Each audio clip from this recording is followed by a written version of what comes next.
عبد الوارث بن سعید نے ہمیں ابو طیاح زبعی سے خبر دی، انہوں نے کہا ہمیں حضرت انس بن مالک رضی اللہ عنہ نے حدیث سنائی کہ رسول اللہ صلی اللہ علیہ وسلم مدینے تشریف لائے تو مدینے کے بالائی حصے میں اس قبیلے میں فروکش ہوئے جنہیں بنو عمرو بن عوف کہا جاتا تھا، اور وہاں 14 راتیں قیام فرمایا۔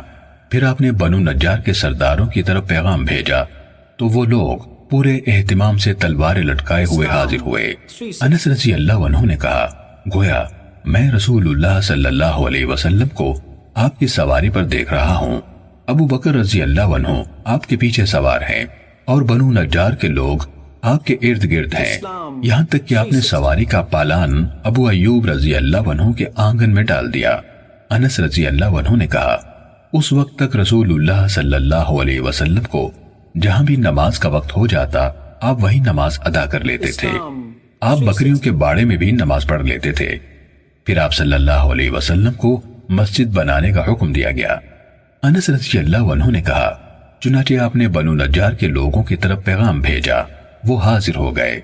آپ نے فرمایا اے بنی نجار مجھ سے اپنے اس باغ کی قیمت طے کرو۔ انہوں نے جواب دیا نہیں، اللہ کی قسم ہم اس کی قیمت صرف اللہ تعالیٰ سے مانگتے ہیں۔ انس رضی اللہ عنہ نے کہا اس جگہ وہی کچھ تھا جو میں تمہیں بتا رہا ہوں، اس میں کھجوروں کے کچھ درخت، مشرکوں کی چند قبریں اور ویرانہ تھا۔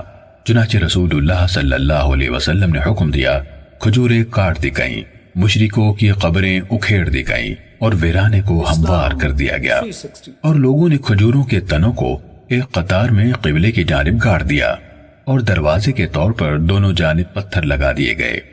انس رضی اللہ عنہ نے کہا اور لوگ یعنی صحابہ رجزیہ اشعار پڑھ رہے تھے اور رسول اللہ صلی اللہ علیہ وسلم ان کے ساتھ تھے، وہ کہتے تھے اے اللہ بے شک آخرت کی بھلائی کے سوا کوئی بھلائی نہیں، اس لیے تو انصار اور مہاجرین کی نصرت فرما۔ صحیح مسلم حدیث نمبر 1173۔